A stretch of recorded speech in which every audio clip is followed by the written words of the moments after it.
देखें बैक वक़्त दोनों चीज़ें जामिया हफ्सा में जो कुछ जी मुमताज़ साहब, बैक वक़्त जो कुछ हुआ जामिया हफ्सा में जो कुछ हुआ, वजीरिस्तान में जो ड्रोन हमले हो रहे हैं, जो बेगुनाहों की हलाकत होती वो भी गलत है, लेकिन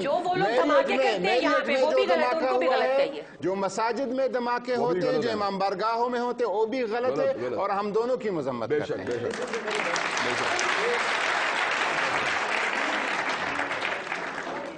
ये प्लूरलिस्ट अप्रोच है, उसके ऊपर बात हो रही है ला इकराह फिद्दीन के तहत। और उसमें एक और मसला है कि आप जो गैर कानूनी तौर पे पाकिस्तान के अंदर आके लोग आए हुए हैं मुख्तलिफ इलाकों से, अगर वो गैर कानूनी तौर पे मौजूद हैं, उनको आप सिर्फ मुसलमान कह के वाजिबुल ज़िम्मा नहीं, वो बरीउ ज़िम्मा नहीं करार दे सकते हैं। उन्होंने पाकिस्तान के कानून की खिलाफ वर्जी की है, उसके बारे में भी आपको बात करनी चाहिए। वो भले मुसलमान है, लेकिन उसका ये मतलब नहीं है कि पाकिस्तान के आइन के और कवानीन की खिलाफ वर्जी करें। एक मिनट सुन लीजिए, एक मिनट सुन ले।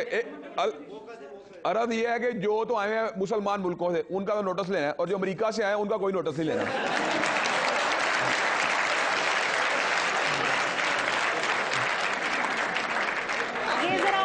एजुकेशन फरमा दे, चूंकि आप लोगों ने तालियां बजाई हैं, तो जरा बताइए अमेरिका से मतलब कौन बगैर वीजे के कौन आया है?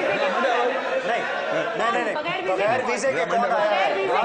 नहीं मौलाना साहब, आप इसको बहस को बगैर वीजे के बगैर वीजे के जो यहाँ आया है, जो भी आया है उसके खिलाफ है हम। इम्तियाज साहब से सवाल है मेरा, ये समझ नहीं आ रही आप तमाम लोगों ने इंतहा पसंदी को सिर्फ मजहब के साथ रिलेट कर दिया। मेरा आप लोगों से ये सवाल है कि कराची के अंदर हमारे वज़ीर दाखिला रहमान मलिक साहब ने कहा है कि पिछले कुछ अरसे के अंदर तकरीबन 3900 अफराद का कत्लेआम हुआ है। वो कौन सी इंतहा पसंदी है, उसके पीछे क्या मुहर्रकात है, तो उसके हवाले से आप जवाब दीजिएगा। दूसरा आप ये बताइएगा कि अमेरिका इस वक्त जो ड्रोन हमले कर रहा है पाकिस्तान के अंदर, जिसमें अमेरिका खुद ही तस्लीम करता है कि 70% से ज़्यादा आम अफराद उसका निशाना बनते हैं, तो क्या ये वो असबाब नहीं है जो इंतहा पसंदी को जन्म दे रहे हैं? पहले कराची की बात का जवाब दीजिएगा, दूसरा ड्रोन हमलों को अगर आप जस्टिफाई कर सकें तो। मैं आपके इल्म में ये बात लाना चाहूँगा कि ड्रोन हमलों के नतीजे में 70% लोग तो शहीद हो जाते हैं या फौत हो जाते हैं। ये मुझे बताइए कि वो लोग जो मारे जाते हैं, जिनको टारगेट किया जा रहा है, वो खुद बबांगे दोहल कहते हैं कि हम खुदकुश बमबार तैयार करते हैं। एक खुदकुश बमबार आता है 40 और 50 लोगों को मार देता है मार्केट में, उसमें औरतें भी बच्चे भी मर जाते हैं, सरकारी अफसरान भी मर जाते हैं। तो क्या वो दहशत इंतहा पसंदी नहीं है? आप मतलब हाँ, तो आप लोगों को थोड़ा सा इस पे करना चाहिए कि वो ड्रोन हम नहीं देखिए बच्चे, मेरी बात सुने आप ना, जज्बाती अंदाज में इस तरह ये सोचे कि वो ड्रोन हमले क्यों होते हैं। जो कादरी साहब ने बड़ी ज़बरदस्त बात कही है, हमें इस पे सबको गौर करना चाहिए कि भाई आप देखें बच्चे, आप बात सुने आराम से। नहीं यार, आप बात सुने बेटा, बात इंतहा पसंदी यही है जो आप कर रहे हैं ना, ये इंतहा पसंदी का एक इजहार है। नहीं भाई, आप एक बात खत्म हो जाए तो दूसरी बात का भी जवाब आएगा। आप ये मत समझिए कि आपकी बात को जवाब नहीं दिया और ये भी इंतहा पसंदी की एक शक्ल है जिसका इजहार आप कर रहे हैं कि और ये शुरू में एहतिशाम साहब ने भी बात की, मारवी साहबा ने, और कादरी साहब ने बिल्कुल सही बात की कि चाहे वो अमरीकी ड्रोन हमलों के नतीजे में बेगुनाह मारे जाते हैं, चाहे खुदकुश बमबारों के हमले में लोग बेगुनाह मारे जाते, किसी के भी बेगुनाह जहां भी मारा जाता है, चाहे वो मुसलमान है चाहे गैर मुसलमान है, उसकी मजम्मत की जानी चाहिए। आप इस बात पे यकीन रखते हैं? आप आईन पाकिस्तान पे यकीन रखते हैं? तो आईन पाकिस्तान की किसी भी शिक की कोई अगर खिलाफ वर्जी होती है, आप उस खिलाफ वर्जी के जवाब में कानूनी कार्रवाई को जायज़ समझते हैं? अगर जायज़ समझते हैं तो उस पर भी आप तालियां बजाइए फिर, इसलिए कि उसमें आप इसलिए कि हम एक रियासत में रह रहे हैं, उस रियासत का जो खुद बचती है। आपका तो पूरी बॉडी लैंग्वेज ऐसी है कि मुझे खदशा महसूस हो रहा है कि शायद मैं उसकी जिम्मेदार हूँ कराची के। भाई थोड़ा सा सीख लीजिए। नहीं, मैं इन्होंने कहा जी गोल कर गई जवाब, तो जरा मैं इनको ये बता दूं कि भाई आपने अगर मेरी बात सुनी हो, क्योंकि हम एक सिलेक्टिव बात सुनते हैं, तो शायद आपने भी सिलेक्टिवली बात सुनी। मैंने तो बात ही यहां से शुरू की थी कि इंतहा पसंदी की बहुत सी जहतें हैं, इंतहा पसंदी की बहुत सी जहतें हैं, जिसमें एक जहत है मजहबी इंतहा पसंदी। आपकी समझ में आया? ہر جگہ پہ جہاں انتہا پسندی ہو رہی ہوتی ہے ضروری نہیں ہے کہ وہ مذہبی ہو. میں نے تو بات ہی یہاں سے شروع کی تھی بھائی, اور آپ کراچی کا ملبہ میرے پہ ڈال رہے ہیں کہ گول کر گئی بات. بھیا کراچی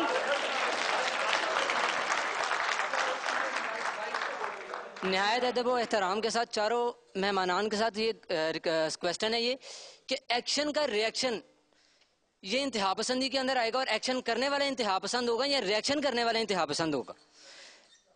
سلمان رشدی نے ایک ایکشن کیا, مسلمانوں نے اس کا ریئیکشن دیا. سلمان رشدی انتہا پسند تھا یا مسلمان انتہا پسند تھے؟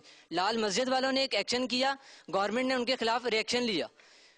لال مسجد والے انتہا پسند تھے یا گورنمنٹ انتہا پسند تھی؟ دیکھو بھائی, آپ کہتے ہیں کہ ایکشن انتہا پسندی ہر چیز اعتدال سے بڑھ جائے اس کو آپ انتہا پسندی کے زمرے میں, جو غیر معقول ہو, غیر مناسب ہو, غیر انسانی ہو, غیر اخلاقی ہو, اس کو آپ انتہا پسندی کے زمرے میں لے آتے ہیں, خواہ وہ ایکشن ہو خواہ وہ ریئیکشن ہو. نہیں, یہ بات انہیں بالکل صحیح کہی ہے کہ ایکشن کا ریئیکشن اس سے تجاوز نہیں کرنا چاہیے, اور نہ ہی ریئیکشن جو ہے وہ ایکشن سے بڑھ جانا چاہیے. یہ نیوٹن کا لا بھی ہے تیسرا کہ ایکشن اینڈ ریئیکشن برابر ہونے چاہیے. تو میں یہ سمجھتا کہ برابر ہو تو پھر انتہا پسندی والی کوئی بات. اور ویسے بھی رد عمل کا مقصد یہ نہیں ہوتا کہ کسی کی جان لے لی پسندی کے زمرے میں چلا گیا یا ریئیکشن انتہا پسندی کے زمرے میں چلا گیا. وہ تو آپ انسان فیصلہ کرتے ہیں, حیوانوں نے تو فیصلہ نہیں کرنا ہوتا, انسانوں نے کرنا ہے. ہاں, سوسائٹی فیصلہ کرتے ہیں ہمیشہ. اچھا بیٹا, میں یہ کہنا چاہ رہی ہوں کہ دیکھیے رد عمل بھی انتہائی اس کا ہو سکتا ہے درجے کا, اور عمل اور رد عمل دونوں ہو سکتے ہیں, لیکن ہمیں دیکھنا یہ ہے کہ ان میں سے پرتشدد کون سا ہے, جو زیادہ وائلنٹ ہے, جس سے انسانیت کو زیادہ نقصان ہو رہا ہے, جس سے اس خاص گروپ کو جو رد عمل کر رہا ہے اسی کو خاص نقصان ہوتا ہے بلکہ دوسروں کو بھی ہوتا ہے, وہ ہمیں دیکھنا ہوگا. اب یہ دیکھیے جو آپ نے 2-3 مثالیں دیں جس میں خون بہایا گیا, اس سے کس کو خوشی ہوتی, کسی کو خوشی نہیں ہوتی. اور نہ ہی کوئی یہ کہہ رہا ہے کہ مغرب جو ہے اس میں کوئی فرشتے بیٹھے ہوئے اور بالکل انتہا پسند نہیں ہے, بے انتہا پسندی. لیکن چونکہ ہم پاکستان کی بات کر رہے ہیں نا, تو اس لیے ہم پاکستان تک محدود تھے. لیکن کنٹیکسٹ تو اپنی جگہ برقرار رہنا چاہیے, اس کا کنٹیکسٹ اٹیچ نہیں کیا جا سکتا. اگر پیروں کو سجدہ جائے تو پیغمبر مسلمانوں سے اپنے سجدے کرواتا ہے. اس خطے میں اگر کسی کو ایمان اور اسلام کا دولت میسر ہے, حضرت داتا گنج بخش اور معین الدین چشتی اجمیری کی برکت سے. وہ مولانا صاحب نے کہا کہ ہم شرمندہ ہیں, ابھی بھی یہ فاٹا والے گورنمنٹ میں بیٹھے ہوئے ہیں. مشرف کے دور میں جب لال مسجد پہ حملہ ہوا تب بھی یہ گورنمنٹ میں تھے. 89 میں آپ لوگوں نے امریکہ سے پیسے لے کے جہاد کیا, تب بھی آپ گورنمنٹ کے ساتھ تھے. کیا ہمارے اسلام یہ سکھاتا ہے؟